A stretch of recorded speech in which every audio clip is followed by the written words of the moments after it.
いやー、ついに届きましたね。来ましたね。バンダイ SH フィギュアーツベルセルクからノスフェラトゥゾットの紹介です。もうこれね、めちゃくちゃ楽しみにしていましたね。もうね、ゾット大好きなんでね。で、正面見ると、これは書き下ろしなんかな。これもすっげーかっこいいけどね。悲しいやね。よし、ではね、早速開けていこう。いやー、もうめちゃくちゃ楽しみ、本当に。ちなみにね、僕の好きな漫画ベスト3っていうのがあって、3位がしぐるいで、2位が蒼天航路、そして1位がね、ダントツこのベルセルクなんでね、ここに名言がありますね、ゾットの。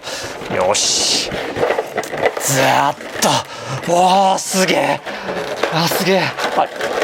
よっしゃ。やばい。手汗が。よし。かっこいい。これやっべ。かっこいい。ちょっと待って。ここ、台紙がある。かっこいい。すっげえな、これ。よし。ではね、中身の方、すべて取り出していこう。ではまずサイズ比較からいきましょう。フィギュア2仮面ライダー真骨頂新1号とマーベルレジェンドアイアンスパイダーマンコミックバージョン。次に同シリーズのフィギュア2のガッツ強戦士の甲冑バージョンと並べるとこんな感じで、漫画作中ではね、描写の兼ね合いからその都度微妙な身長差の違いがあるとは思いますが、こうやって並べてみるとね、全く違和感ない思った通りのサイズ感だと思う。この辺サイズ合わせてくれるのは本当に嬉しいですよね。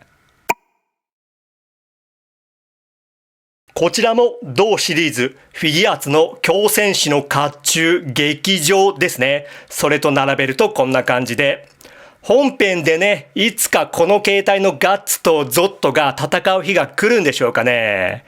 もしその日が来たら、当然ゾットは一形態になるでしょうね。その時のために一番くじのラストワンショー、あれ、買うか。そしてさらに比較。こちらはフィグマのガッツ黒い剣士リペイントバージョンですね。いいですね。他社にはなるけどサイズ感これもバッチリではないでしょうか。リッケルトがこしらえた鷹の段墓地での戦いを再現したい自分としてはね、この衣装のガッツとやっぱりゾッと並べたいですよね。そんなゾットは大きさ何センチあるんだ？公式では20センチとありましたが、位置を合わせると、そうですね、20センチですね。露出した肌の部分、パッケージ越しから一見するとのっぺりしてそうなんですが、手に取りよく見てみると陰影がついたディテールで安っぽさは皆無。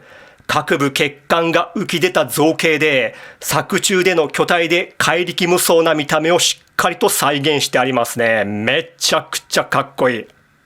コスチューム的にはこの頭部の傷を見るにつけ、夢かうつつか幻か、転生後のグリフィスに死を垣間見せられ、切り従わせられた後、神聖鷹の段に所属した時のものと思われますね。前面にある鎧の装束やベルトのバックル、スタッツなど細かいんですけど、綺麗に造形塗装されている。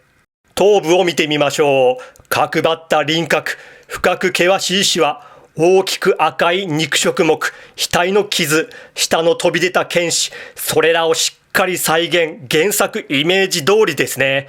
いや、素晴らしい。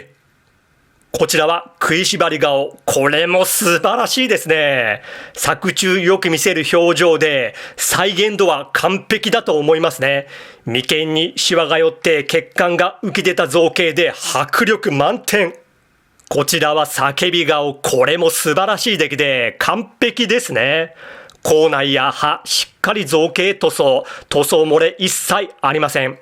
欲しい頭部パーツすべて付属してくれて、しかもどれも完璧な出来で遊びがいが半端じゃねえ。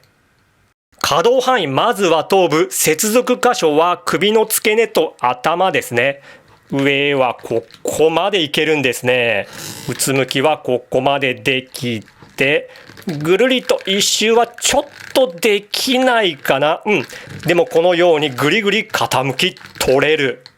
上半身、まず肩および腕なんですけど、接続ジョイントはこのように大型なものとなってまして、バタフライ機構的なものはないんですけど、この肩の造形を生かしてやると、このぐらい前に持ってくることができて、武器の両手持ち楽々できます。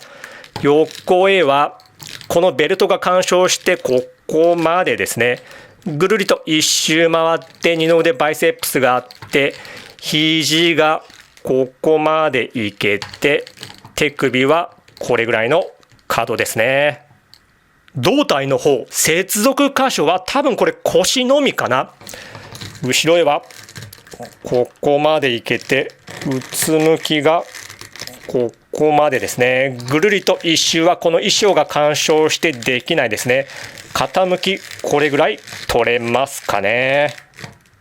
下半身、股関節に引き出し機構はなしで、前はここまでできて、後ろへはここまでかな。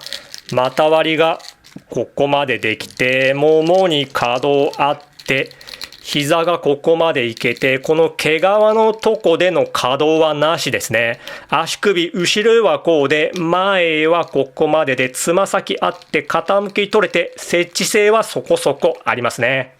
付属品いきましょう。まずは毛皮のマント。この出来も素晴らしくてですね、毛の部分がファーで再現してあって、かなりリアルですね。余談ながら、動物好きな人なら分かってもらえると思うんですがね、こういうモフモフを見ると、匂いを嗅ぎたくなるんですね。マントを羽織らせてみるとこんな感じでまたかっこよくなりましたね。で、このマント、至るところに針金が仕込まれていますので、このように躍動感あるポーズもバッチリ決まる。武器類としまして、まずは分厚いナタですね。各部、刃こぼれや傷が造形されていて、これまた質感がリアルですね。柄の部分が外れてこのように手首に持たせてあげる。そしてナタが鞘に納刀状態のもの。ナタは接着されていて抜刀することは叶わぬ。そして鞘のみ。鞘はフィギュアのベルトに取り付け可能。こちらは斧ですね。これも刃こぼれなどをしっかり造形してくれてあります。武器類どれもよくできてはいるんですけどもね、個人的にはもう一振り、クシャンより奪いしザンバ刀も付属して欲しかったかな。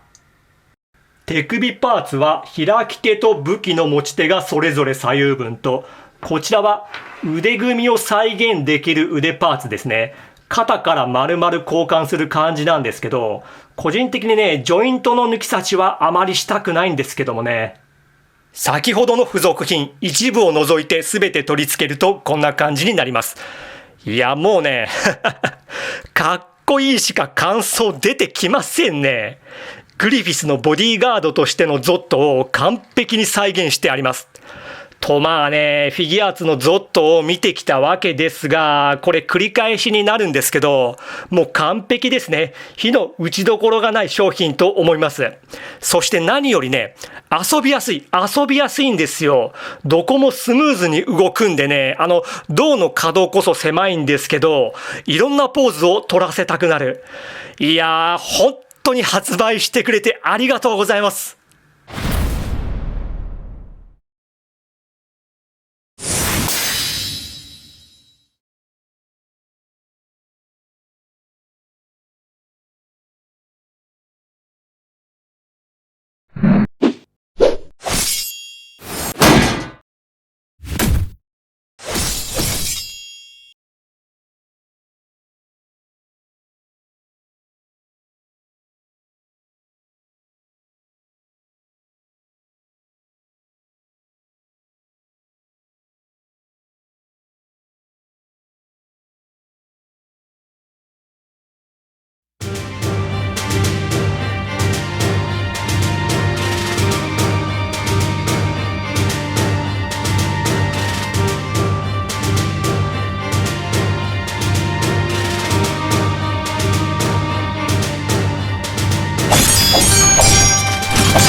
はい、では終わります。今回も本当にありがとう。バイビー。